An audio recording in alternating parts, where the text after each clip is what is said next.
Halo semuanya, berjumpa lagi bersama kami tentunya di channel Nasi Angkasa. Sepertinya kita sudah lama ya tidak membahas mengenai kosmologi atau ilmu pengetahuan yang mempelajari asal-usul, struktur, evolusi, dan akhir dari alam semesta ini. Ilmu kosmologi ini merupakan bidang yang sangat penting dalam pemahaman kita tentang alam semesta dan telah memberikan wawasan berharga tentang asal-usul serta evolusi alam semesta kita. Jadi, untuk memulai kembali pembahasan kosmologi di channel Nasi Angkasa ini, mari kita bahas mengenai bagaimana terciptanya Big Bang yang mengawali alam semesta ini. Berbicara mengenai sejarah terbentuknya alam semesta ini, kita semua mungkin sudah tahu kalau peristiwa Big Bang pada 13,8 miliar tahun yang lalu adalah yang mengawali semuanya. Namun di luar itu semua, sampai sekarang masih belum ada penjelasan mengenai bagaimana Big Bang bisa tercipta dan dari manakah asalnya. Sejauh pemahaman saya sendiri, harusnya memang tidak ada yang bisa muncul dari ketiadaan. Jadi, agar sesuatu itu bisa ada, harus tersedia bahan atau komponennya. Dan agar hal tersebut dapat tersedia, harusnya ada sesuatu yang lain untuk mengawalinya. Jadi dari manakah asal materi yang menciptakan Big Bang dan apa yang terjadi pada saat pertama kali terciptanya materi tersebut? Oke, sebelum kita membahasnya, mari kita bahas terlebih dahulu mengenai materi fisik yang pertama kali muncul di alam semesta ini. Tentunya sebelum peristiwa Big Bang yang mengawali semuanya, semua materi stabil yang terdiri dari atom ataupun molekul pasti belum tersedia pada saat Big Bang, atau materi tersebut baru ada ratusan ribu tahun setelah Big Bang. Walaupun faktanya saat ini manusia sudah memiliki pemahaman yang cukup mendetail tentang bagaimana atom pertama yang terbentuk dan bagaimana atom-atom ini kemudian menyatu menjadi unsur lebih berat di dalam bintang, namun pemahaman tersebut tidak menjawab pertanyaan mengenai apakah sesuatu bisa muncul dari ketiadaan. Jadi mari kita berpikir lebih jauh ke belakang.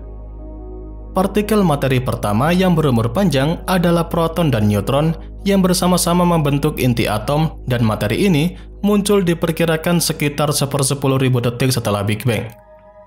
Sebelum titik itu, sebenarnya tidak ada materi dalam arti kata yang familiar, namun dalam ilmu fisika, memungkinkan kita untuk menelusuri garis waktu mundur ke proses fisik yang mendahului materi stabil tadi. Dari situlah, maka kita akan sampai ke zaman kesatuan besar atau The Grand Unfit Epoch. Nah, saat ini, kita sudah memasuki ranah fisika spekulatif, karena di sini tidak dapat menghasilkan energi yang cukup dalam eksperimen untuk menyelidiki proses yang sedang terjadi pada saat itu.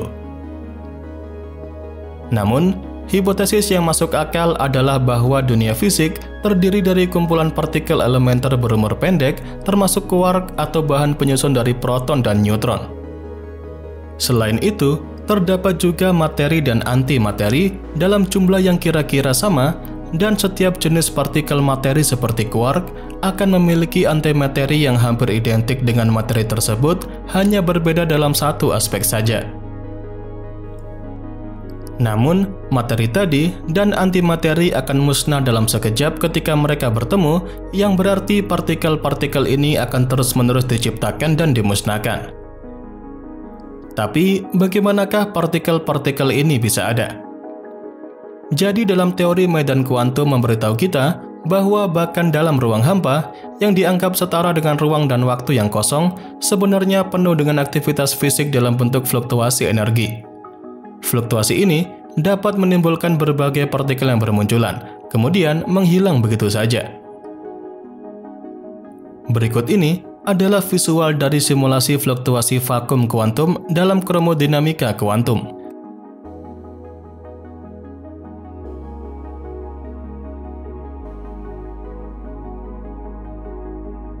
Nah, itulah penjelasan yang mungkin dapat dijadikan landasan mengenai sesuatu yang bisa tercipta dari ketiadaan seperti Big Bang atau materi yang mengawali alam semesta ini.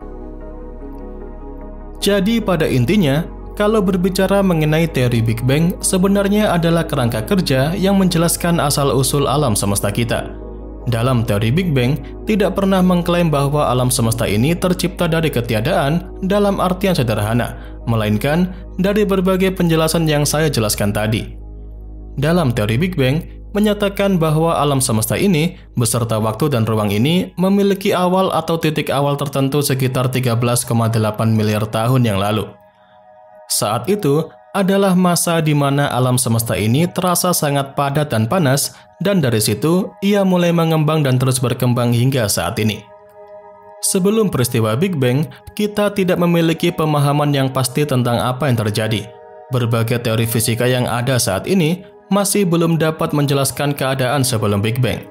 Selain itu juga, konsep ketiadaan sendiri adalah konsep yang sulit untuk dijelaskan dalam kerangka teori fisika yang kita kenal saat ini. Jadi kurang lebih seperti yang saya jelaskan mengenai maksud dari ketiadaan tadi, dalam teori fisika arti ketiadaan ini adalah konsep yang rumit. Misalnya, seperti dalam fisika kuantum yang mengajarkan bahwa ruang hampa atau vakum sebenarnya tidak benar-benar kosong, melainkan penuh dengan energi kuantum yang muncul dan menghilang dalam waktu yang sangat singkat. Dengan kata lain, dalam kerangka fisika kuantum, ketiadaan itu tidak sepenuhnya kosong. Jadi, dalam konteks teori Big Bang, istilah ketiadaan mungkin lebih sesuai untuk menggambarkan keadaan sebelum Big Bang daripada menganggap bahwa alam semesta ini benar-benar muncul dari ketiadaan. Selain itu, karena sejauh ini manusia masih belum memiliki pemahaman lengkap tentang apa yang terjadi sebelum Big Bang, jadi banyak aspeknya masih menjadi misteri dalam fisika dan juga kosmologi. Namun, ilmu pengetahuan tentu akan terus berusaha untuk memahami lebih lanjut tentang asal-usul dari alam semesta, dan penelitian kosmologi juga akan terus berlanjut untuk mengembangkan berbagai teori yang lebih komprehensif lagi. Kemudian, jika kita menghubungkan dengan pembahasan tentang Tuhan sebagai desainer alam semesta pada video sebelumnya, semua ini memang tidak mungkin secara acak tiba-tiba terbentuk begitu saja. Bahkan, salah satu teori populer dari mendiang Stephen Hawking tentang multiverse tidak sepenuhnya dapat bahkan lemah dalam menjelaskan terbentuknya alam semesta dari ketiadaan.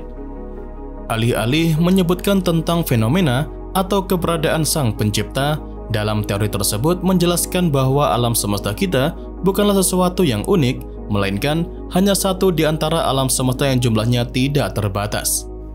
Jadi, menanggapi hal tersebut, sejauh ini kita hanya bisa menempatkan teori multiverse ke dalam kategori hipotesis saja yang tidak dapat diuji dan karenanya tidak akan pernah dapat diverifikasi.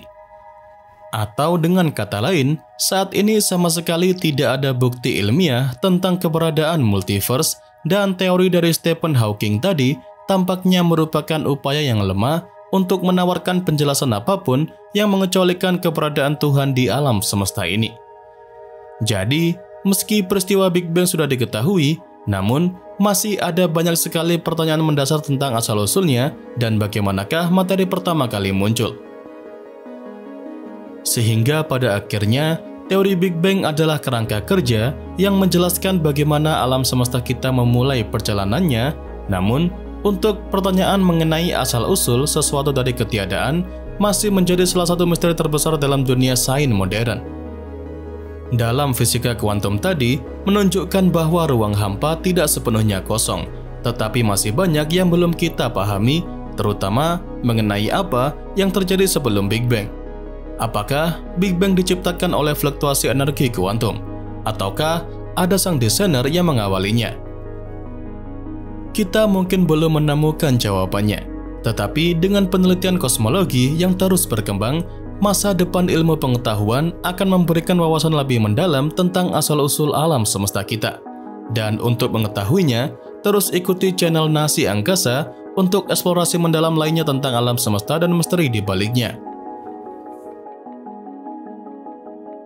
Dan ya, itu saja yang bisa saya sampaikan pada kesempatan kali ini. Seperti biasa, semoga dapat memberikan pengetahuan baru seputar dunia astronomi sekaligus hiburan untuk kalian semua. Jangan lupa, kedepannya masih akan ada banyak lagi pembahasan menarik seputar dunia astronomi yang akan saya sampaikan. Dan tentunya bakal sayang banget untuk kalian lewatkan. So, Tetap stay tune terus ya bersama kami, Nasi Angkasa, Media Astronomi Indonesia.